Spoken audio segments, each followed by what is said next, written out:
नमस्कार दोस्तों, जैसा कि आप लोगों ने थंबनेल पे देखा है, रिटर्न बहुत ज़्यादा रिटर्न कैसे पाएं ईटीएफ में इन्वेस्ट करके। तो क्या आप भी ईटीएफ में निवेश करना चाहते हैं लेकिन समझ नहीं पा रहे हैं कि इसे कैसे खरीदा जाता है। इस वीडियो में हम आपको स्टेप बाय स्टेप समझाएंगे कि ईटीएफ को कैसे खरीदा जाता है, फैक्ट को ध्यान में रख के ईटीएफ को बाय और सेल किया जाता है। तो दोस्तों, इस वीडियो में हम टॉप 5 ईटीएफ के बारे में बताएंगे, इंडियन ईटीएफ के बारे में। तो चलते हैं पहले सेगमेंट 1 में, देखते हैं खरीदने के लिए क्या चाहिए। दोस्तों, आपके पास टूल्स क्या रहनी चाहिए। तो सबसे पहले तो आपके पास दो चीज़ रहना अनिवार्य है, एक डीमेट अकाउंट, एक बैंक खाता संख्या। डीमेट अकाउंट इसलिए दोस्तों क्योंकि ईटीएफ आप खरीदेंगे तो डीमेट अकाउंट में स्टोर करेंगे, और बैंक खाता संख्या इसलिए क्योंकि जब ईटीएफ खरीदेंगे तो पैसा लगेगा तो उसी बैंक से पैसा वहाँ जाएगा, जब ईटीएफ को सेल करेंगे तो उसी बैंक में पैसा क्रेडिट होगा। अगर आपके पास पहले से डीमेट अकाउंट है तब तो कोई बात नहीं, सीधे अगले स्टेप पे आप जा सकते हैं। अगर आपके पास नहीं है डीमेट अकाउंट तो किसी भी भरोसेमंद ब्रोकर जैसे जीरोधा, अपस्टॉक या धन पर इसे ओपन कर सकते हैं। सेगमेंट 2, कौन सा ईटीएफ खरीदें। दोस्तों, ईटीएफ 4 प्रकार के होते हैं मोस्टली। सबसे पहला ईटीएफ होता है इंडेक्स ईटीएफ, जो कि दोस्तों भारत की टॉप 50 कंपनियों का इंडेक्स होता है। निफ्टी 50 इंडेक्स या सेंसेक्स इंडेक्स, सेंसेक्स में 30 कंपनियां होती हैं। ये मार्केट के बड़े इंडेक्स हैं, इनको ट्रैक करता है ये इंडेक्स ईटीएफ। और दूसरा है सेक्टोरल ईटीएफ। दोस्तों, सेक्टोरल ईटीएफ विशेष करके कोई सेक्टर पे इन्वेस्ट करता है, जैसे आईटी सेक्टर हो गया, बैंकिंग सिस्टम सेक्टर हो गया, हेल्थ सेक्टर हो गया, मतलब मेडिसिन वगैरह जो कंपनी बनाती है इत्यादि। बहुत सारे सेक्टर हैं इंडिया में, आप कहीं भी इन्वेस्ट कर सकते हैं। Gold ETF. दोस्तों, अगर आप सोना में, गोल्ड में इन्वेस्ट करना चाहते हैं, गोल्ड नहीं खरीद सकते, तो ऑप्शन है सोने में निवेश करने के लिए आपको गोल्ड ईटीएफ बेस्ट हो सकता है, क्योंकि गोल्ड ईटीएफ का भाव कम होता है, 60, 75, 80, 100 रुपया के करीब में आता है।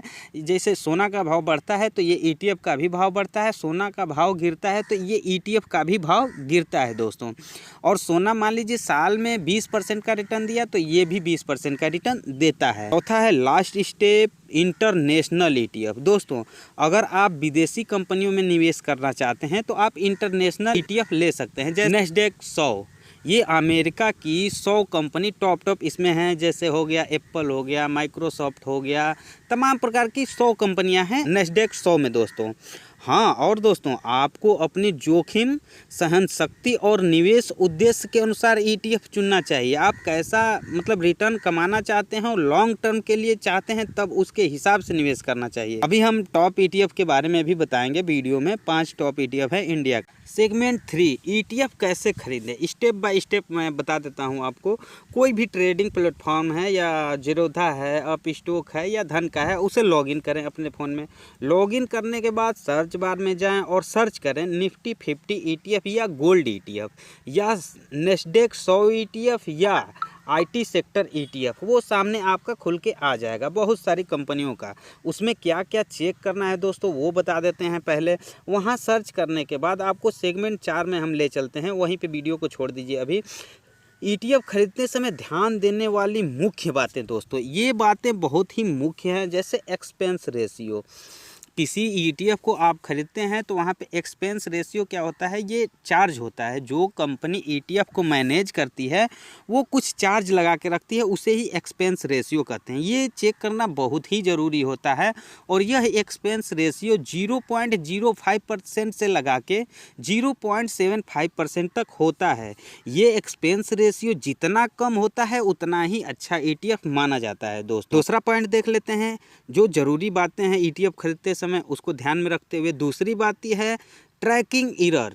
यह दोस्तों बहुत ही महत्वपूर्ण बिंदु है, ट्रैकिंग एरर। जैसे मान लीजिए आपने निफ्टी 50 का इंडेक्स का ईटीएफ ले लिया, निफ्टी 50 साल भर में 15% का रिटर्न दी है और आपका ईटीएफ 12% का रिटर्न दिया है। तो दोस्तों, यहाँ 3% ट्रैकिंग एरर, मतलब एरर मतलब समझ रहे हैं ना, मतलब लूज हो गया। तो ये ट्रैकिंग एरर जितना कम रहेगा ETF उतना ही अच्छा रहेगा। तीसरा है लिक्विडिटी। लिक्विडिटी हमेशा दोस्तों ऐसे ETF खरीदिएगा जिसका वैल्यूम, लिक्विडिटी को वैल्यूम भी कहते हैं, वैल्यूम ज़्यादा हो ताकि आसानी से ख़रीदा जा सके और जब चाहे जब आप बेच सकते हैं। क्योंकि ETF को आप जानते हैं ये एक ऐसा स्मार्ट गुल्लक है जिसमें पैसा बढ़ता भी है, जब चाहे जब इसे पैसा निकाल सकते हैं यहाँ से और जब चाहे जब इसमें पैसा डाल सकते। अब एक बार देख लेते हैं best top ETF in India. दोस्तों सबसे पहला ETF देख सकते हैं, ETF नाम, एक्सपेंस रेशियो, लिक्विडिटी। सबसे पहला ETF है निप्पॉन इंडिया ETF निफ्टी 20। दोस्तों इसका एक्सपेंस रेशियो 0.05% है और लिक्विडिटी इसमें उच्च है, वैल्यूम की कोई कमी नहीं है दोस्तों। और दूसरा देख लेते हैं SBI ETF निफ्टी 50, जिसका एक्सपेंस रेशियो 0.07% है और लिक्विडिटी इसमें भी उच्च है। और तीसरा देख लेते हैं ICICI प्रेडिक्शियल निफ्टी 50 ETF। दोस्तों इसका एक्सपेंस रेशियो 0.05% है, लिक्विडिटी उच्च है, मतलब हाई लिक्विडिटी है, वैल्यूम की कोई कमी नहीं है। कोटक निफ्टी 50 ETF इसका एक्सपेंस रेशियो 0.09% है और इसमें भी लिक्विडिटी उच्च है। पांचवा लास्ट देख लेते हैं HDFC निफ्टी 50 ETF 0.05%, इसकी लिक्विडिटी उच्च है। अगर दोस्तों आपके पास कोई भी डीमेट अकाउंट है, वहां पे सर्च बार में जाके ये टाइप करेंगे SBI ETF निफ्टी 50, तो वहां ये सामने आपके खुल के आ जाएगा डैशबोर्ड पे, वहां से आप इसे बाय सेल कर सकते हैं। और दोस्तों ये जो बिंदु हम बताएं, एक्सपेंस रेशियो और वैल्यूम, ये मोस्टली किसी भी ETF को आप चेक कर सकते हैं, भले वो IT सेक्टर का हो, फार्मा सेक्टर का हो, गोल्ड ETF का हो।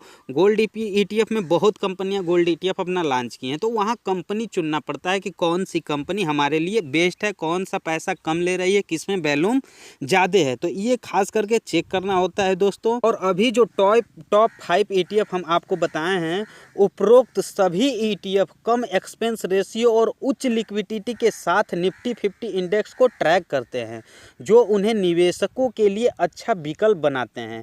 निवेश से पहले अपनी वित्तीय स्थिति, निवेश उद्देश्य और जोखिम सहनशीलता का मूल्यांकन करना बहुत महत्वपूर्ण है। किसी भी निवेश निर्णय से पहले एक वित्तीय सलाहकार का परामर्श जरूर लें। और यह वीडियो सिर्फ एजुकेशन पर्पज़ के लिए बनाया गया है दोस्तों। आज के वीडियो में इंडेक्स ETF सिर्फ है। अगर आपको गोल्ड ETF, नैस्डैक ETF चाहिए तो कमेंट बॉक्स में ज़रूर बताएं। तो दोस्तों ये थी पूरी गाइडलाइन ETF कैसे खरीदें और कौन सी बातों का ध्यान रखें। अगर आपको यह वीडियो पसंद आया हो तो लाइक करें और शेयर ज़रूर करें, चैनल को सब्सक्राइब करें और बेल आइकन दबाएँ ताकि आपको ऐसे ही काम की जानकारी सबसे पहले मिले। कोई सवाल हो या किसी और टॉपिक पर वीडियो चाहिए हो तो नीचे कमेंट बॉक्स में ज़रूर बताएं। तो मिलते हैं अगले नेक्स्ट वीडियो में, तब तक के लिए जय हिंद, जय भारत, हैप्पी इन्वेस्टमेंट।